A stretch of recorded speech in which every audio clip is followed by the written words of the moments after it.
Fala galera do marketing digital e agronegócio, tudo bem com vocês? Sou eu aqui de novo dentro do nosso podcast e hoje, como sempre, convidados e sempre muito especiais. E para quem não me conhece, está ouvindo agora, eu sou o Ben Martin Malik, especialista em marketing digital para o agronegócio, e é aqui que a gente transforma a sua estratégia em resultado. Então, se você está aqui é porque você quer fazer isso. Como sempre, é um prazer inenarrável estar aqui com o Renato Serafim, um dos maiores nomes do marketing atual. Eu diria que é o sucessor de Tejon, né? Porque tá ali, onde você olhar, você vê Renato Serafim. Você olhou para a esquerda, Renato Serafim, olhou para a direita, Renato Serafim, a figurinha carimbada do marketing agro. Bem-vindo, Renato, mais uma vez aí no nosso podcast. Obrigado aí por Olá, bem, obrigado, mas eu tenho que comer muito arroz e feijão para chegar perto do Tejon ainda. O Tejon é um ícone, né, cara? O que ele defende do agro, adoro os artigos dele. Então tenho que batalhar muito, comer muito arroz e feijão, mas obrigado pela referência. Se eu estou no caminho de ser um sucessor, eu não sei, mas eu me inspiro muito nele. Obrigado pela oportunidade. Vai ser muito legal o papo de hoje, né, cara? Porque eu sempre fui usuário de marketing, né? Eu sempre fui executivo. Nos meus 35 anos aí de agro, quase mais de 25 foram na área de marketing, né? Passando por Syngenta, por Bayer, né? Por UPL como marketing, e nas outras cadeiras como CEO. Mas eu sempre digo que o CEO, cara, ele tem que ter muito forte essa visão de marketing.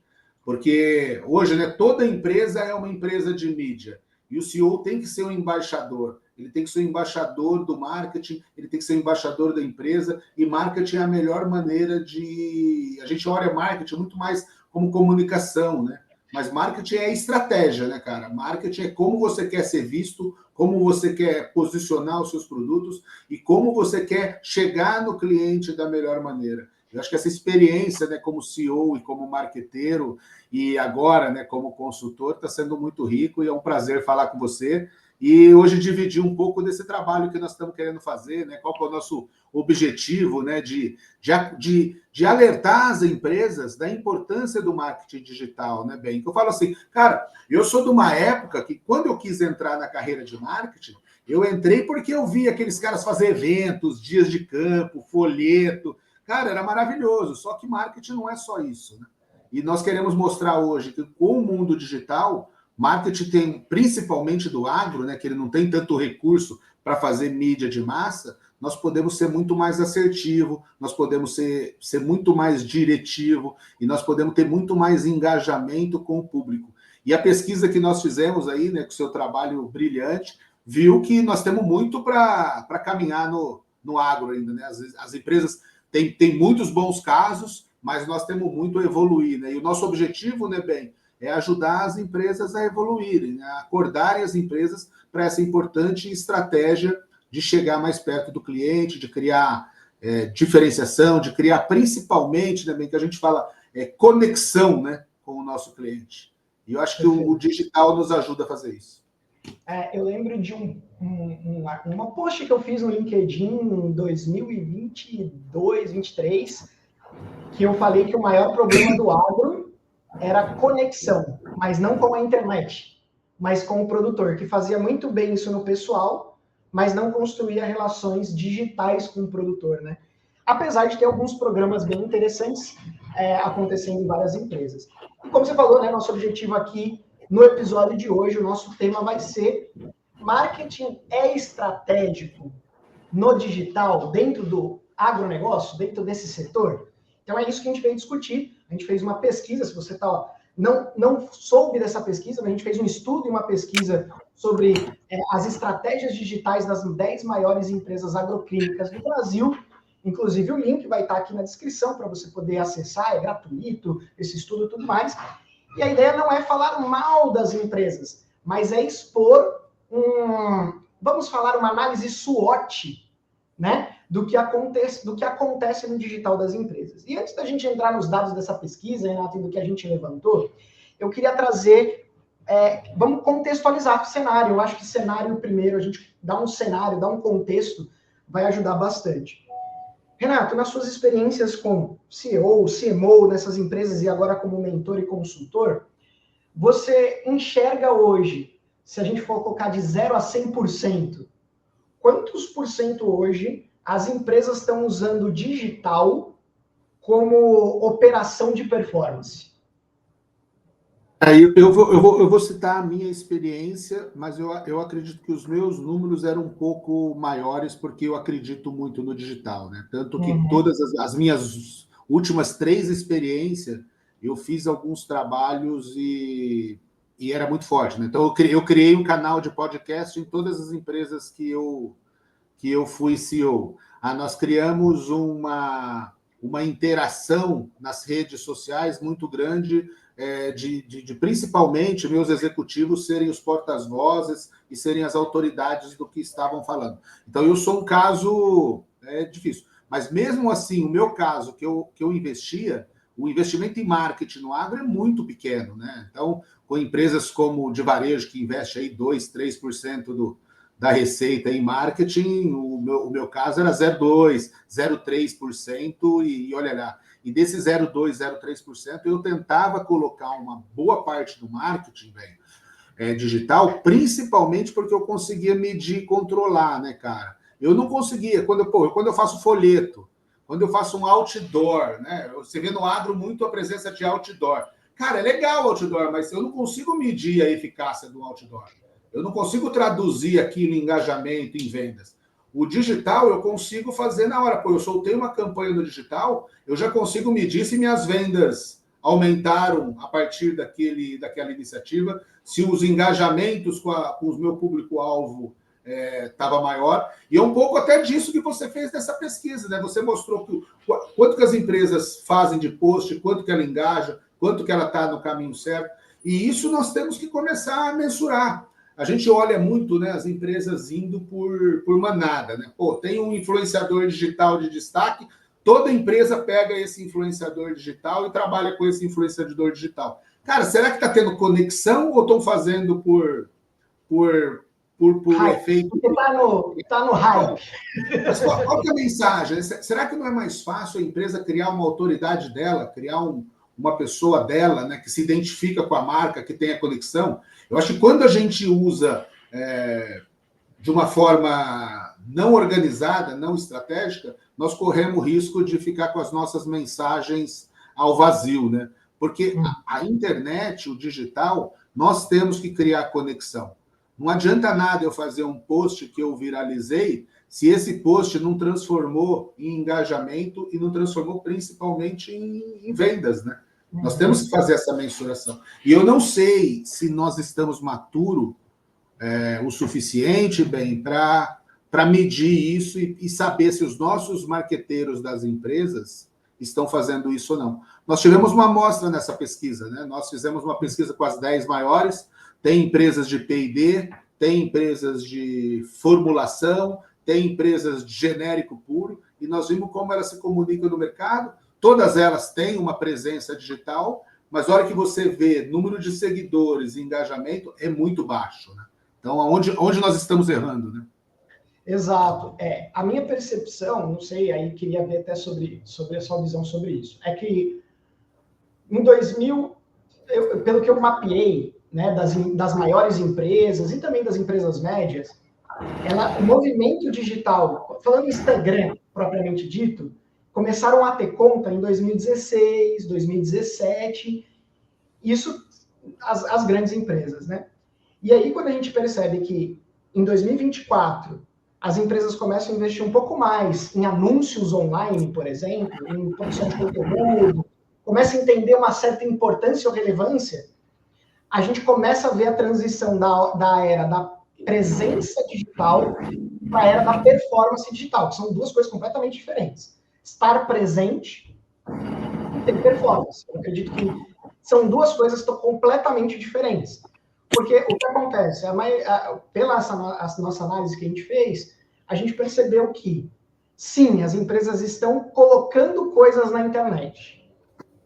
Só que ainda não existe uma estratégia linear de funil, de marketing com vendas, conexão de RevOps, né? Revenue Operation, que a gente fala que desde a entrada do contato, primeiro contato do produtor com a marca, até a retenção desse produtor dentro da empresa e crescimento de portfólio e de potencial de mercado para aquele cliente em si, para aquela fazenda em si. Então, não existe hoje, na maioria das empresas, essa linearidade, essa medição, desde o início do funil até o Customer Success, que a gente chama nas estratégias mais avançadas de startup. É um nome em inglês bonitinho de sucesso do cliente, de pós-venda e tudo mais. Então, a gente vê que dentro das empresas falta CRM, que é uma parte digital, falta inside sales, ou seja, uma equipe interna de vendas para tratar esses contatos que estão vindo, olhar para a interação real com os seguidores, porque acaba postando nas redes sociais muito mais como um monólogo e não como um diálogo, né, com os produtores, e tem muito medo de fazer diferente, de se expor, de mostrar fraquezas. E até uma experiência interessante que a gente teve com a Bayer, hoje ela é cliente nossa na Chá, a loja AgroBayer. Então, isso a gente pode falar. A gente usou algumas estratégias onde a gente usa a narrativa do produtor para produzir conteúdo, não a narrativa da Bayer para produzir conteúdo. Porque existe o que ela quer falar e existe o que o produtor vive. São duas coisas que a maioria das vezes no digital não se conversa. Às vezes no campo se conversa porque está lá no dia a dia com o produtor e tal. Mas quando vai para o ambiente digital, as coisas não se conversam. E a primeira coisa que a gente falou foi sobre os defensivos, como que os defensivos agrícolas afetam negativamente algumas culturas. E como você equilibrar isso. Que são assuntos que essas grandes agroquímicas não querem nem entrar. Mas é óbvio que vai estressar a planta. Mas é óbvio que a gente vai precisar continuar usando. Então, se a gente não entra nessa discussão de até que ponto a gente usa, até que ponto a gente compensa, até que ponto a gente consegue atingir o equilíbrio, funciona melhor. E na sua percepção das estratégias, Renato, o que você tem visto de que, tá legal e coisas que precisam melhorar? Não, o legal é esse ponto, né, que nem eu falo assim, eu gostei muito desse estudo, porque eu tinha uma mania, né, o que eu fazia? Eu sempre gostei de um índice chamado Net Promoter Score, né? Perfeito. E uma vez eu fiz um estudo que empresas que têm maior NPS, Net Promoter Score, são as líderes de mercado. Então, a empresa que tinha NPS favorável tinha um market share, tinha uma correlação muito forte em NPS. Aí eu falei assim, eu vou fazer esse mesmo estudo, eu vou pegar qual que é o número de seguidores que as empresas têm nas redes sociais e comparar com o market share. Cara, por incrível que pareça, também existe uma correlação. As empresas que têm mais seguidores nas redes sociais são as empresas que têm maior market share. E isso é um negócio meio lógico, né, cara? Porque quando você chega no agricultor com uma marca forte, você chega com poder maior de influência para ele. Se a sua marca é fraca, né? Se o agricultor não conhece a sua marca, se ele nunca teve exposição para a sua marca, você vai falar com o agricultor ou vai falar com o distribuidor, você já entra em desvantagem, você já entra com o seu valor de mercado de 10% a 15% de preço menor. E aí a briga vai ser o quê? Vai ser preço. E toda essa falta de estratégia de comunicação, de fazer sua marca ser conhecida, está levando ao quê? Está levando a uma compressão das margens das empresas. Porque as empresas não estão conseguindo extrair valor, capturar valor. Mesmo empresas que têm marca forte, né, que têm número de seguidores alto, o problema é que quando chega uma empresa lá baixando muito o preço, o agricultor não compra esse produto de baixo preço. Só que ele faz o quê? Ele faz essa empresa que tinha valor, que tinha um produto, cair o preço. E as condições no mercado, né, o vendedor vai chegar e falar, eu vou ter que baixar preço. Então está todo mundo perdendo nessa guerra. Por quê? Porque, exatamente, cara, eu acho que está faltando para as empresas serem percebidas com maior valor pelo agricultor, serem percebidas com uma maior diferenciação. Hoje nós estamos vivendo um mercado muito comoditizado, né? Então você olha assim, o mercado de agroquímicos que nós estamos falando aqui, 90% dos produtos de agroquímicos são genéricos. Mas, cara, se você olhar para o setor farmacêutico, também vai ser parecido. Mas por que empresas do setor farmacêutico conseguiram estabelecer uma conexão com o agricultor, com o nosso consumidor, diferente, né? Então você vê empresas como a CIMED. A CIMED só faz genérico, mas ela tem um padrão de marca muito uma maior percepção que entre o original e o genérico, ela é a do meio que você vai Exatamente, ela conseguiu se posicionar ali, né? E eu vejo no nosso mercado, cara, algumas empresas que estão conseguindo fazer ali, mas elas fazem de uma forma não constante. Eu acho que marketing, né, bem, o que é importante em marketing é consistência. Né? E eu vejo muitas empresas desse meio termo aí fazerem o quê? Serem sazonais, né? Serem sazonais. Pô, o mercado tá bom, vai lá, bombo, faço anúncio, tal. Pô, o mercado tá ruim, eu entro em depressão, me escondo e não passo a minha percepção. Então, acho que estratégia é muito isso, né? A gente fala em estratégia de marketing, o que é mais importante para mim em estratégia de marketing é consistência. E a hora que você olha, né, inclusive no nosso estudo, você via que não tem consistência, né? São picos e a gente precisa explorar melhor isso. Não, com certeza. O que acontece dentro da lei, uma lei básica, né? Vamos trazer o pai do marketing, Kotler, aqui. A gente precisa de 8 pontos de contato com o público, com a mesma pessoa, por semana, para gerar retenção de marca. E aí e é isso que a consistência ela traz para a gente. Porque se a gente parar para pensar que se a gente não tem uma consistência no conteúdo, no discurso, em algo nesse sentido, dentro das estratégias, a gente está perdendo espaço para outras marcas. Então, na TV não era isso? Tem que aparecer 10 vezes o comercial no mesmo dia para gerar retenção, para a pessoa ter lembrança de marca. Isso também acontece dentro das redes sociais, só que a gente está competindo com muito mais coisas. Então, a consistência, né, e o volume tem que ser compatível com o que a empresa quer gerar de resultado. E precisa ser mensurado. Não adianta falar, Renato, amanhã é dia do produtor, vamos fazer um post do dia do produtor rural, faz aí pra gente.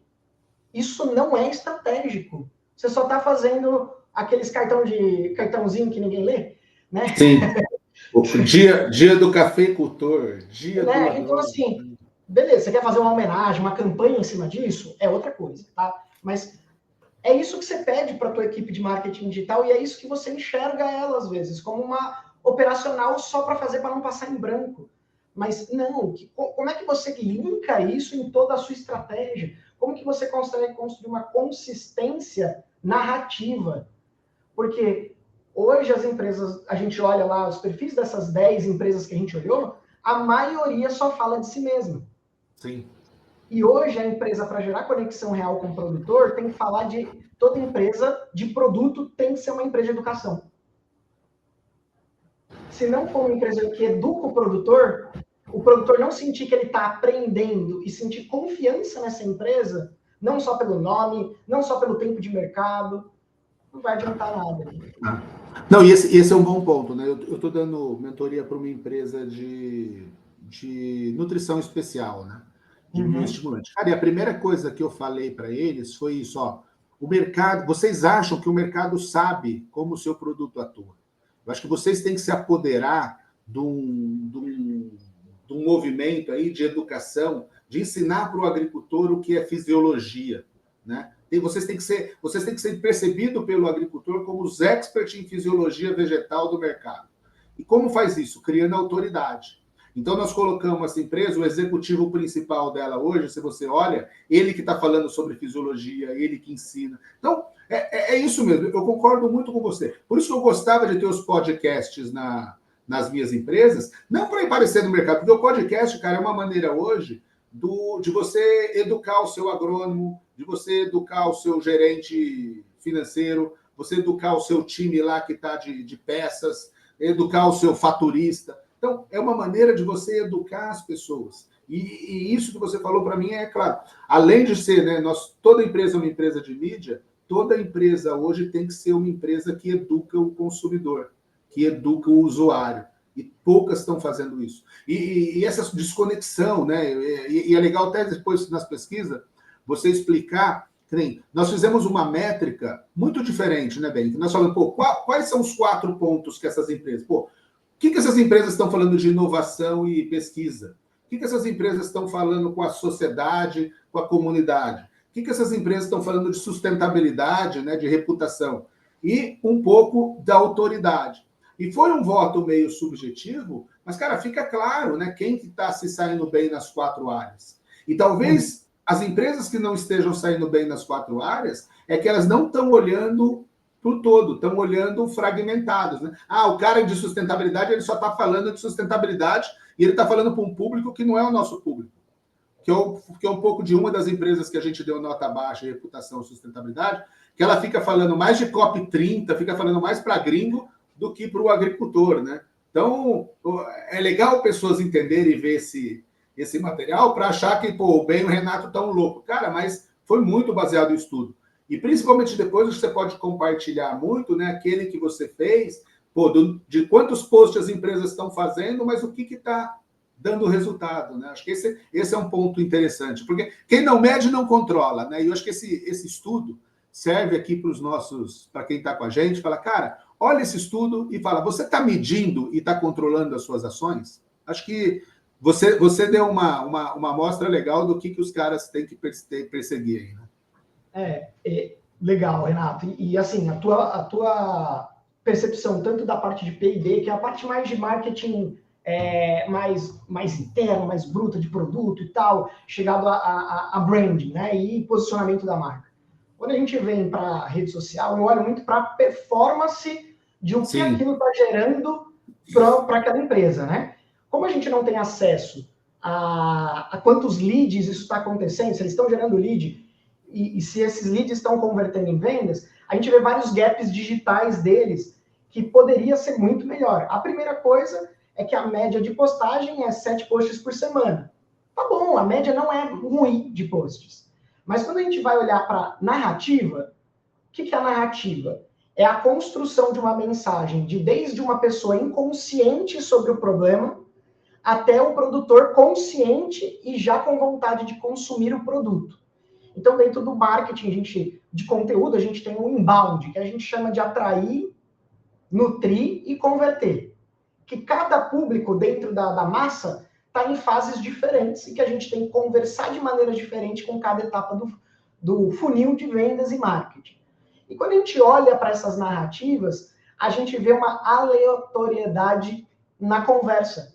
Então, uma hora eu estou falando de milho, outra hora eu estou falando de COP30, outra hora eu estou falando de que a gente teve num evento, mas nenhuma dessas mensagens se conecta e faz o produtor navegar numa jornada de conhecimento para ele entender que aquele produto, naquela época, melhor ele tá vinculado a ele. Sem falar de tempo. Sim. Então, a gente percebeu que só uma empresa tem uma base narrativa. As outras empresas, elas não constroem uma narrativa de jornada de compra e consumo de conteúdo dentro das redes sociais. E isso reflete diretamente na taxa de engajamento, onde a taxa média de engajamento, e na análise, inclusive, é importante reforçar, eu dispensei os conteúdos que foram patrocinados, claramente foram patrocinados, e os conteúdos que tiveram influenciadores conectados. Por quê? Porque essas métricas eu chamo de métricas que são, entre aspas, sujas. Tá? São estratégicas, mas são sujas nessa avaliação. Então, eu limpei essas métricas para trazer só orgânico. E para você ter uma ideia, a média é de 1,13% de engajamento. Ou seja, eu gerei conexão com o produtor rural apenas 1,13% de quem viu meu conteúdo. Sim. O problema não é distribuição. O problema é conteúdo que interessa o produtor. Aí tem gente que fala, pô, Bemart, Renato, mas o produtor não engaja nas redes sociais, ele não perde tempo com isso. A gente tem uma metodologia, Renato, chamada narrativa editorial agropecuária, que é uma maneira da gente construir conteúdo dentro dessa jornada. Para você ter uma ideia, vou falar de propriamente Bayer, porque é um cliente nosso. Então, a loja AgroBayer, não a Bayer agroempresa, não. Então, a Bayer tem 2,42% de taxa de engajamento. São dados tudo público, tá, gente? Aqui a gente não está vendo nenhum dado sigiloso. É tudo dado público. 2,42% é a taxa de engajamento da indústria agrobaia. Da loja agrobaia, que a gente está criando o conteúdo, a média de engajamento é 8%, sendo post chegando a 12%, 14%, 15%. Isso que a gente ainda não tem nem 3 meses que a gente começou o conteúdo dentro dessa loja agrobaia. Então, olha só que interessante a diferença entre usar uma narrativa e não. A gente está falando de 7 pontos percentuais. 7 pontos em gerar conexão. E a gente não está colocando verba de dinheiro ainda. E quando coloca verba de dinheiro, a gente potencializa o que está bom e o que está ruim. Né? Se está ruim, potencializa o que está ruim. E se é bom, potencializa o que está bom. E aí, quando a gente vai olhar para verba de mídia, ela é muito baixa. A média de investimento dessas empresas fica ali entre os R$5.000 de investimento mensal em mídia, online. O que é uma pobreza, né? Porque se a gente olhar o investimento que essas empresas fazem em eventos, em mídia off, é absurdamente mais alto do que essa do digital. Sendo que o digital a gente tem mais precisão e mais controle das informações. Eu não estou dizendo para descartar as tradicionais. Eu estou dizendo que o digital está sendo deixado de lado e é uma oportunidade gigantesca para puxar dinheiro lá dentro e ter resultado. Faz sentido? Não, faz muito sentido, né? Que eu te disse, eu falei assim, o digital me dá permissão de eu medir e controlar. E é importante isso, né? Quando você tem 8% de engajamento. Cara, você imagina quantos leads tem para você trabalhar nesses 8%. Eu tenho um trabalho que nós desenvolvemos numa concessionária de máquinas, que a gente tinha um programa de fidelidade, né? E o programa de fidelidade estava lá inativo. Nós começamos a falar, cara, quem que tem pontos, quem que tem pontos que a gente pode transformar esses pontos para ele gastar na minha concessionária. Nós fizemos todo um trabalho digital aberto para começar a fazer o quê? Para começar a fazer esse funil para chegar. Quando você me fala de 8%, cara, eu falo, cara, imagina se eu tivesse 8%. Em todo o meu trabalho, eu tinha 1%, e desse 1% aí convertia metade disso. Você imagina se eu tenho 8%, cara, eu quadruplico as minhas vendas. E olha o poder que um cara de marketing tem, na hora que pegar esses números, e ele começar a transformar esses números em leads, e transformar esses leads em fechamento de negócio.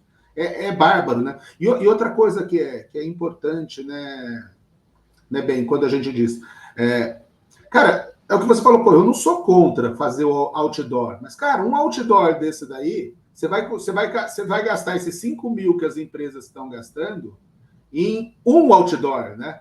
Ao tempo do jogo. E esse outdoor vai ficar parado na estrada lá, todo mundo passando, olhando, sem interação, sem você ter essa conexão. O cara vai lembrar da sua marca, mas você não conseguiu medir para fazer o quê? Para chegar nesse cara, para contar a história, para tentar trazer ele para a sua solução e para ele comprar, adquirir a sua solução.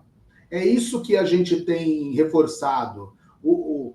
Principalmente indústrias como a nossa, que você não tem verbas de marketing tão grandes, cara, o digital é a melhor maneira de você fazer essa conexão, porque ela é o jeito de você transformar negócio. E outro ponto que eu digo, né, cara, o Brasil tem 220 milhões de pessoas.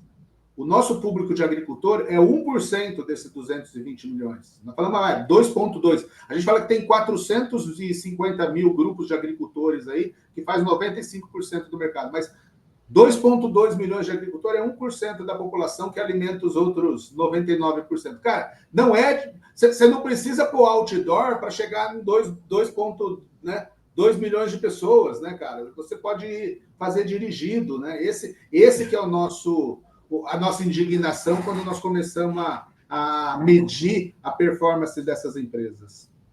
E é interessante também trazer que o caminho desses produtores que estão interagindo 1% não é claro para conversão. Então, ou seja, está aparecendo 1%, mas 1% que está interagindo gera algum tipo de conexão, mas não tem um próximo passo, Renato. Você vai no site dessas empresas, não tem um formulário de cadastro para baixar algum material técnico do produto.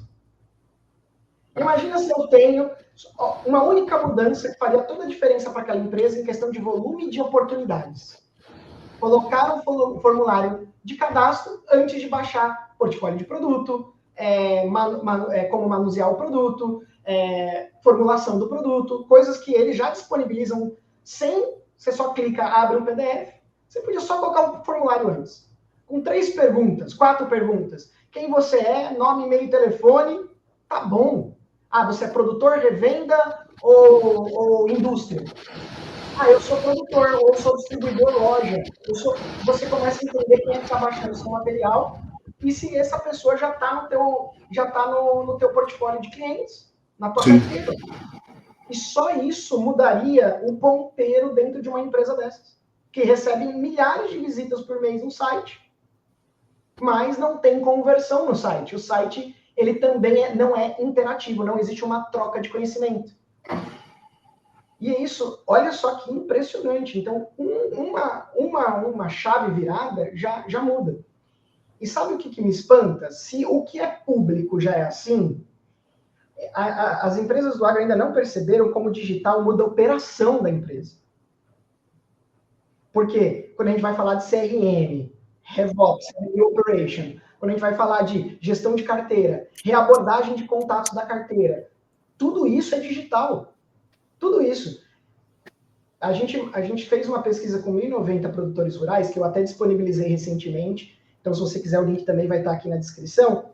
É que aquele dashboard, né, que eu mandei até... Sim. Lá, aquele dashboard mostra que quase que 43%, 44% dos produtores já fizeram cotação de produtos e insumos nas redes sociais, sem incluir o WhatsApp. E que mais de 80% dos produtores preferem que o primeiro contato seja pelo WhatsApp. Então, tem coisas que a gente não consegue medir porque a gente não está dentro das empresas olhando esses indicadores, e não existem pesquisas ainda sobre esse tema. Mas imagina agora quando a gente olha para dentro da operação, Renato, quantas oportunidades, quanto dinheiro está na mesa, né? Imagina, você viveu isso, né? A gente tem o departamento comercial, você tem os vendedores. Aí tem uma lei que todo mundo odeia, que é o 80-20. Os vendedores, os RTV, os vendedores vão estar 80% da sua concentração nos maiores clientes para garantir tanto as metas como a comissão, e os outros 20% dos produtores que têm um potencial legal são subexplorados porque eles não têm tempo, eles viram tirador de pedido. Isso vai acontecer não porque eles são incompetentes, é por tempo. Eu não tenho tempo eu vou me dedicar a quem é que vai trazer mais dinheiro, tá tudo bem. Esse é o jogo e faz parte. Só que o marketing digital pode ter um complemento gigantesco para esses 20% ignorados, que podem trazer receita que vai pagar a tua operação. E vai garantir que os maiores tragam só o lucro. Não, e uma coisa interessante que você falou sobre narrativa, né? E o que eu vejo hoje é essa figura de uma pessoa que coordena e centraliza toda essa jornada, né? Porque você pega as empresas, cara, você tem um gerente de fungicida, um gerente de inseticida, um gerente de herbicida, um gerente de sustentabilidade, um de food. Cara, todo mundo quer falar com o agricultor sobre o produto dele ou sobre a ação dele. Mas aí, a hora que você sai com todas essas mensagens, você sai desconectado para o agricultor. O agricultor não está preparado. Eles não obedecem à jornada do agricultor. Por quê? Porque eu acho que falta essa expertise de uma pessoa digital que centraliza todas essas ações e conversa com a jornada do agricultor, né? Então, você vê, de todas as empresas que nós analisamos, acho que não só químicas, cara, a hora que você vai para outros setores é pior, né? Tem empresa que fala, tem um cara que cuida de adjuvante, tem um cara que cuida de bioestimulante. Cara, você imagina isso na cabeça do agricultor, como que está sendo uma salada de frutas para ele. Porque ele está recebendo tanto bombardeio e tanta mensagem e está recebendo de uma forma desconexa. Cara, eu estou trabalhando muito com inteligência artificial agora no setor de tecnologia. E acontece isso, a mesma coisa para o agricultor. Se você pegar os agricultores tecnificados, cara, ele tem um trator autônomo, ele tem estação pluviométrica, ele tem drone, ele tem sensor de solo, ele faz análise de microbiota. Só que o grande problema é que está tudo desconectado, não tem uma central que pega todos esses dados e começa a transformar esses dados em tomada de decisão. Então, o que eu vejo que falta nas empresas, bem, é uma pessoa, cara, que consiga centralizar todas essas iniciativas das áreas e comece a ajudar ao CEO, né, ou ao CMO a tomar a decisão de quando é o melhor momento para falar de alguma coisa. Percebe a jornada do cliente, cara? Tem cara fazendo anúncio de dessecante agora, né? Dessecante para colheita, né? Então, porque não respeita a jornada, não respeita o time. Começa a fazer... Eu vejo muito que estão usando, e principalmente a mídia social, os caras estão usando muito mais para autopromoção e para falar que faz post. É catálogo. É catálogo, virou catálogo. É um catálogo de produtos e uma folhinha de datas comemorativas. É isso que é o perfil de rede social. É esse. E esse, eu acho que esse estudo, esse alerta que a gente está dando é para isso, né, cara? Vamos usar o digital de uma forma que a gente consegue medir, controlar, né? E falar assim, cada clique tem que ser um lead, né? Então, desse lead, nós temos que saber onde ele está, e por isso que você falou um negócio legal, o CRM. Cara, a maioria das empresas nossas tem CRM, mas CRM, para mim, bom, é aquele CRM que é vivo, né? É aquele CRM que nem, por que a Meta construiu o maior CRM do mundo, assim, que eu vejo? Cara, se você separou da sua mulher, na hora você vai lá e fala, estou divorciado, né? Você atualiza seu status. No nosso caso do agro, o CRM ele é feito por um terceiro. O bem tem que chegar e atualizar as informações do Renato. Cara, nenhum CRM vai funcionar assim. Ou a gente começa a automatizar de uma melhor maneira de ter essa interação com o agricultor para que ele atualize, né? Ou não vai ter. Quando eu estava na Bayer, foi bom você citar, a gente queria sempre construir, né, a plataforma por causa disso. A plataforma de pontos era para muito mais para... o agricultor ele vai trocar os pontos, ele vai atualizar. Mas mesmo essas marketplaces estão tendo problema. Porque quantos pontos são desperdiçados que o agricultor não usa? Por quê? Porque não tem alguém fazendo essa interação, né? Então, eu acho que nós precisamos reavivar essa interação. E eu acho que o problema é único. Qual que é o único problema, né? Existe um livro chamado A Única Coisa, né? Qual que é a única coisa que torna todo o resto irrelevante do que a gente falou aqui? Estratégia. Por quê? Campanhas, conteúdos, processos aleatórios geram resultados aleatórios. Então, a gente não pode deixar as coisas à deriva. A gente precisa assumir uma posição estratégica, desenhar a estratégia, medir a estratégia para a gente entender se a gente está indo num caminho que vai levar a gente a ser saudável, o custo virar ROI, ou se a gente está só puxando dinheiro.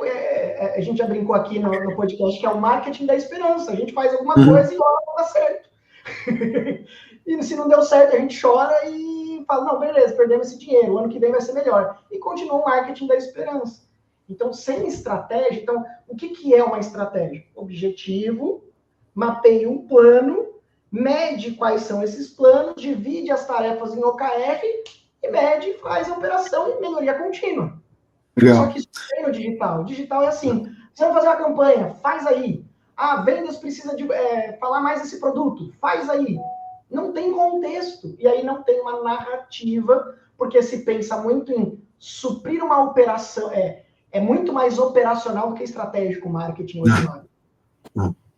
Tanto é que o gerente de marketing, o diretor de marketing de algumas empresas estão lá indo atrás de água no stand. Sendo que ele tinha que estar lá medindo o ROI, vendo se o vendedor está cadastrando as pessoas, se está saindo certo, para ver se isso está gerando ROI, se o investimento que ele fez ali. Só que não, ele está indo buscar água para os caras.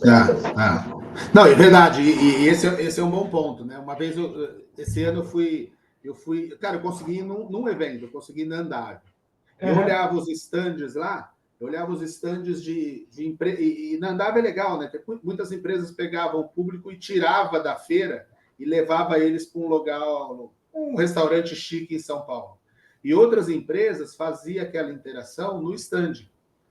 E no stand, cara, os líderes estavam lá com os clientes e tal. Eu não consigo hoje saber qual é a melhor estratégia, né? Se é você pegar todo mundo, levar para um lugar onde você vai ficar numa mesa, o seu cliente vai ficar na outra mesa, você vai ter interação com o grupo, ou se você faz num ambiente descontraído que os líderes começam a rodar ali.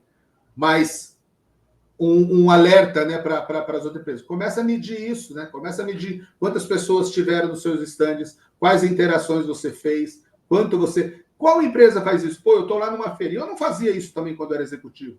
Cara, eu falei com o Ben aqui, ó, falei com o Ben sobre isso. Já deixa anotado ou fala, né? Por isso que eu falo assim, cara, eu acho que o melhor CRM do mundo vai ser aquele que a gente vai conseguir falar. E já tem, né? Você fala, a inteligência artificial te transcreve e transforma isso em dados. Mas é importante isso. Medir tudo que você faz em marketing. Cara, se você pôs um outdoor numa cidade, começa a medir e fala assim, ó, a partir do momento que eu coloquei o outdoor em Luiz Eduardo Magalhães, as vendas desse produto aumentaram em quantos por cento? Você sabe que eu fui o primeiro cara, Ben, que eu instituí nas empresas de agro, né? Ainda quando eu era diretor comercial na Bayer, a gente instituiu o papel do gerente de trade marketing. Hoje as empresas têm muito trade marketing. E o que eu adorava no gerente de trade marketing? Era uma vez eu assisti uma palestra de um cara da Heineken, do cara de trade marketing. E ele começava a fazer a palestra, ele começou a falar assim, cara, se eu pôr o luminário da Heineken aqui nesse bar, eu aumento as vendas da cerveja dele em 2 vezes.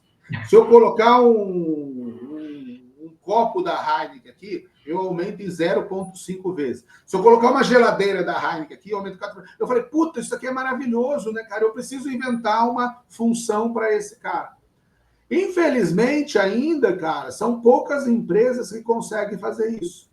Né? Se alguém aí que estiver nos escutando conhecer alguma empresa que consegue medir, pô, quanto que vem de venda se eu colocar um outdoor?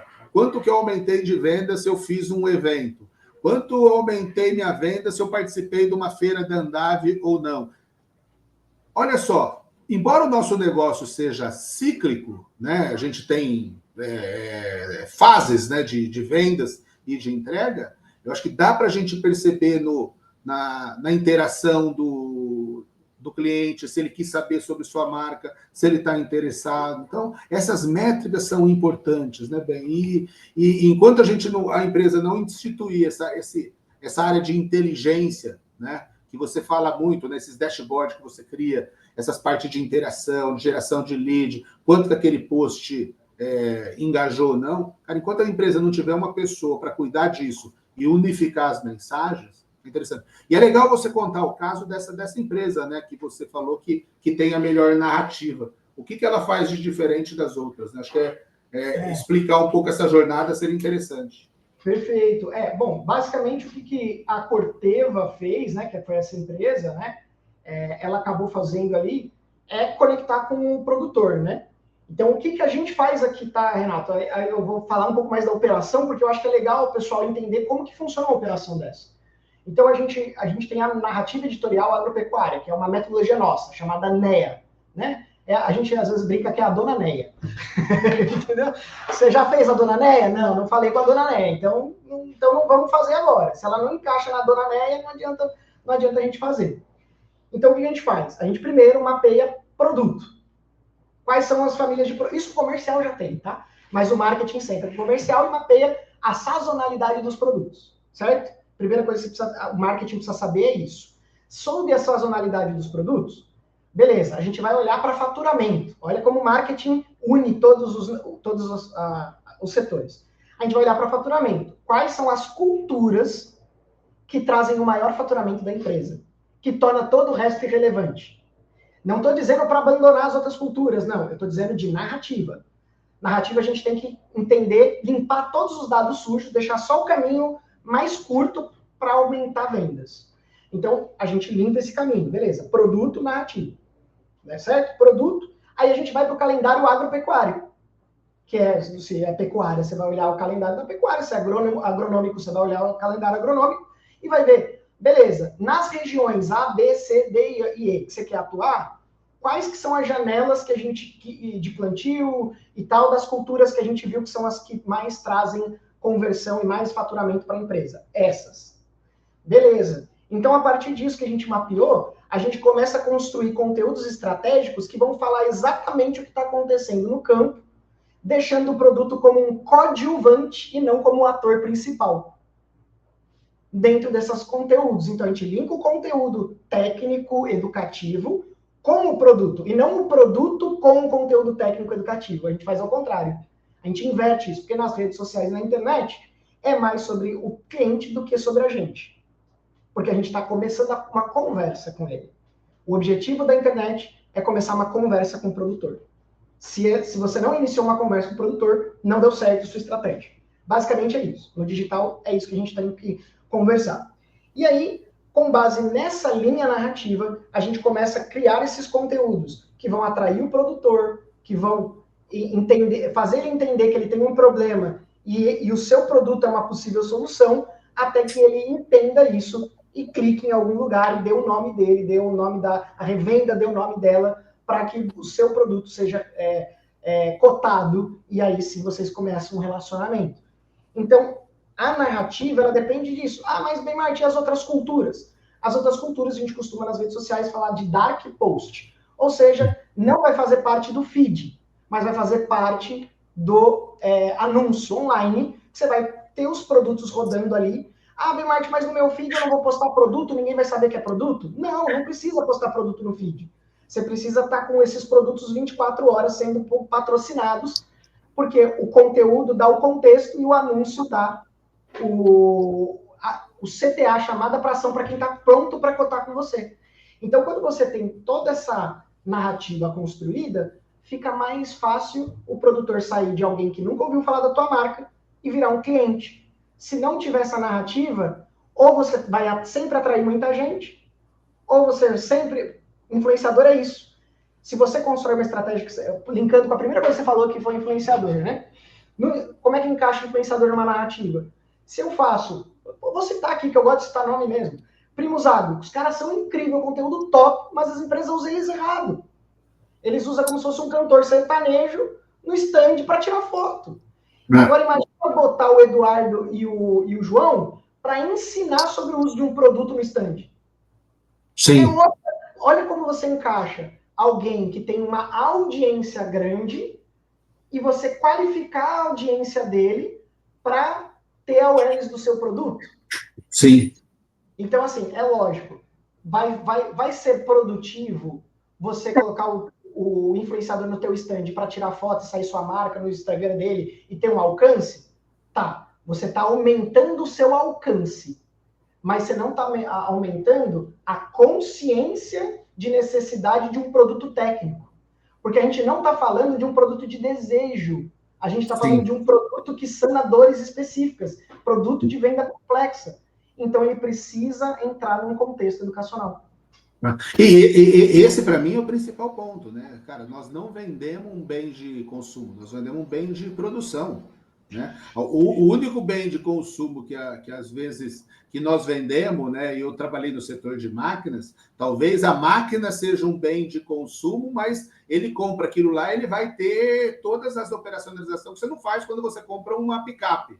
Né? Tem outra diferenciação. Mas é muito importante isso, e eu concordo com você, né? E é falta de medir. Adianta eu ter no meu stand 500 pessoas que não são produtores, ou é melhor ter 5 produtores lá que eu tô fazendo convertendo, que eu estou fazendo uma venda?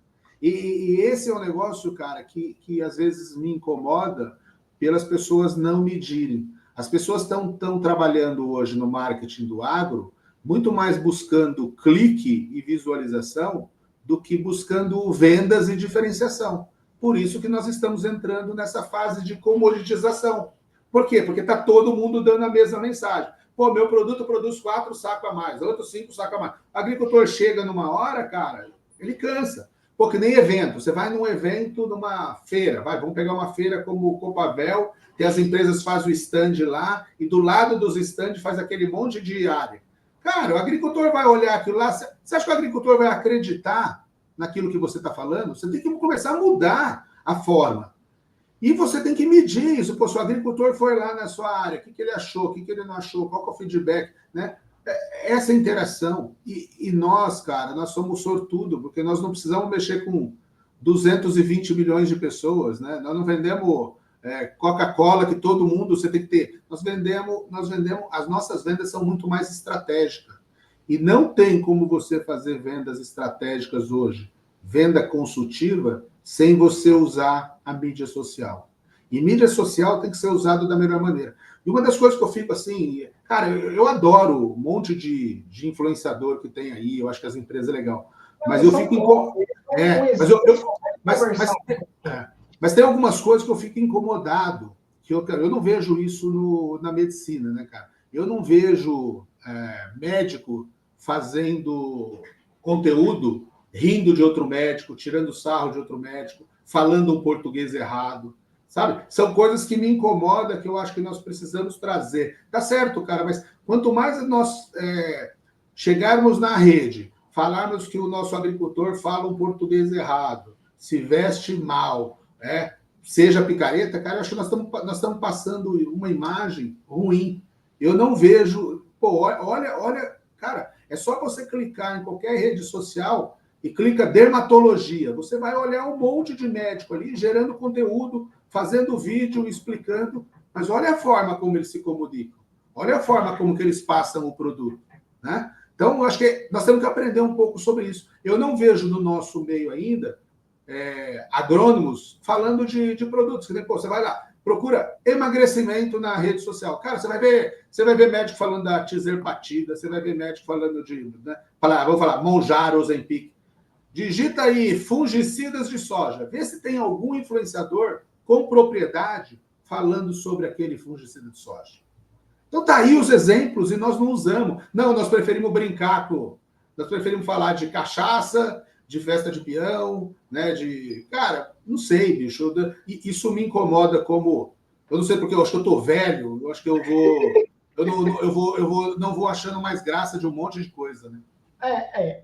Varia de rede para rede, mas tem que ter o infotenimento, né? Que é um entretenimento com informação. Não pode ser alguma coisa aleatória ou uma inserção de produto, como, por exemplo, você está numa novela e de repente aparece alguém tomando Coca-Cola. Isso é uma inserção de produto. Não é um marketing de interrupção, mas é de inserção de produto. Como influenciador, você consegue construir uma narrativa. Ainda mais se o influenciador for produtor. Ceder o produto, ele mostrar desde a jornada de o produto chegando até o produto sendo aplicado e os resultados. Mas tudo isso precisa ser construído junto com o influenciador. Na real, Renato, não importa como que o influenciador vai falar. O que importa é a estratégia por trás daquilo ali. Não pode ser só para viralizar. Sim. Esse que eu me incomodo, né? Às vezes nós estamos fazendo coisa para viralizar, em vez de fazer coisa para educar. Viralizar é alcance. Alcance é coisa de produto de massa. É livro, Danone, celular. Não é um item estratégico dentro da fazenda. E aí, quando você fala de venda consultiva, eu lembrei de uma coisa que um gerente de fazenda me disse. Ele me disse o seguinte: hoje eu uso os RTVs para disputar preço. Porque eu tenho meu consultor dentro da fazenda e eu tenho minha maneira de gerir, porque eu tenho os dados da minha fazenda e eu sei exatamente o que fazer. E os vendedores, eles querem empurrar a fórmula para a gente. E é a gente que está decidindo qual é a fórmula que a gente quer. E aí eles apresentam coisas novas, eles são importantes, os vendedores, mas não esse negócio de venda consultiva é uma balela no mercado. Foi isso que ele me falou, tá? Não é eu que estou falando, é um gerente de fazenda que ele falou. É uma balela no mercado, porque eles não vêm trazer metodologia de gestão de aplicação de gestão de fazenda. Eles querem empurrar o portfólio que eles têm. Não, e esse é o bom ponto, cara. Eu tenho um exemplo claro nisso, né? E Eu sempre falo nas minhas palestras, falo, cara, quem mais usou a tecnologia para proveito próprio foi o agricultor. E a sua pesquisa mostra aí, qual que é o meio tecnológico que o agricultor mais usa? WhatsApp. O WhatsApp. Né? Se sua pesquisa está lá, o WhatsApp é claro. E o WhatsApp, cara, foi uma ferramenta de cotação para o agricultor. Ele tem 20 agrônomos na lista de transmissão lá, ele quer um produto, ele passa para os 20. Exato. Só que de quem que ele vai comprar? Ele vai pegar o menor preço e ele vai negociar com um cara de confiança, com um cara que visita ele, com um cara que faz esse relacionamento. Então, muitas vezes o cara fala, pô, eu não tenho uma venda consultiva, mas ele vai comprar daquele cara que dá o quê? Além da consulta, ele dá as visitas, né? Então, é esse papel que nós temos que fazer do agrônomo de confiança, do relacionamento com o cara, a gente tem que trabalhar melhor isso. Mas sabe qual que é, Renata? A melhor estratégia para a gente poder encerrar é o pessoal curtir esse podcast, encaminhar para os vendedores, para o marketing, para a diretoria e deixar o comentário do que mais gostou de aprender aqui. Se você fizer isso, você vai ser um pouquinho mais estratégico nas suas operações, não concorda? Não, legal. Eu acho que fica aqui três conselhos, 3 aprendizados. Né? Eu acho que o primeiro que todo cara de marketing tem que saber e tem que operacionar. Quem não mede, não controla. Se você está fazendo alguma iniciativa que você não consegue medir, você não está controlando. Você está fazendo o spray and pray. O segundo é dedique uma pessoa para concentrar todas as ações que você está fazendo para entender melhor a jornada, para fazer a narrativa funcionar da melhor maneira. E o terceiro, né, não vá atrás de cliques, não vá atrás de fazer coisas virais, vai atrás de coisas que fazem resultados. Então, você gerou lead, quantos por cento daqueles leads você converteu? Né? Então, é melhor você converter 8% de 100 do que 50% de 10, né? Então, é bem assim. Uma vez eu cheguei num produtor, ele chegou de mim, ele falou assim, cara, é melhor eu produzir 120 sacos de milho e ter uma rentabilidade de 10 sacos de milho, ou é melhor eu produzir 70 sacos de milho e ter uma rentabilidade de 20 sacos de milho? É isso que nós temos que pensar, cara. O agricultor pensa assim, ele pensa em rentabilidade. Não adianta você falar só de produtividade. Cara, eu odeio essa palavra. Não adianta nada você produzir pra caramba se você não dá dinheiro no bolso do agricultor. O agricultor tem 4 coisas. Cara, produzir bem é bom? É. Mas ele tem outras 3 dores que andam junto, que é ganhar dinheiro, diminuir risco e assegurar que o produto dele vai ser vendido bem na hora certa. Então, cara, entenda a jornada, né? Acabe com a produtividade e começa a ter efetividade. Exatamente. A efetividade é mais resultado com menos esforço e menos custo. E produtividade é só produzir mais. É bem assim mesmo. Acho que, cara, para quem não leu esse estudo, é uma aula de marketing, né? Eu acho que nós tentamos mexer um pouco com a cabeça dos marqueteiros e não mexer só através de achismo, né? Tem alguma análise qualitativa, mas nós trouxemos também quantitativa. É importante, medir e controlar. É isso aí. Em Deus confiamos, o resto me tragam dados. Exatamente, né? Cara, não dá para tomar decisão sem dado. Na época, eu lembro quando eu saía da faculdade, né, de agronomia, 32 anos atrás, eu saía com um livrinho de plantas daninhas, de fitopatologia no carro, né? Aí você ia lá, você olhava a planta, não é, não. E você tomava a decisão muito baseada no seu conhecimento adquirido e a intuição. Hoje, cara, nós temos um arsenal de dados para tomar decisão mais assertiva. Vamos usar isso. E não adianta você construir muitos dados se você não pega esses dados e transforma ele em decisão. Né? Tem que ser um banco de dados, não um bando de dados. Que bando Exatamente. De dados... Mas o legal que nessa nossa conversa saiu várias frases inspiradoras. E depois nós temos que coletar elas e reforçar, né? Mas é isso, galera. Gostaram do vídeo? Deixa seus comentários aqui embaixo. Renato, foi um prazer inenarrável ter aqui você com a gente. Se o pessoal quiser te encontrar, como é que faz para falar com você, ter a sua mentoria, como é que eles fazem para te comunicar? Cara, é só procurar nas redes Renato Serafim, né? No Instagram Renato César Serafim, no LinkedIn, que eu sou mais atuante, Renato Serafim. E fica um ponto aqui, né? Quem está assistindo nós, manda aí no comentário quais são as indústrias agora que vocês querem que nós fazemos o estudo. Bota aí a lista, exato. Manda a lista, a gente faz o estudo e vai ser um prazer para a gente fazer a avaliação. Vamos tornar nosso mercado mais inteligente. Gente, você já ganha dinheiro sem analisar os dados, sem ter essa performance toda, pensar em performance.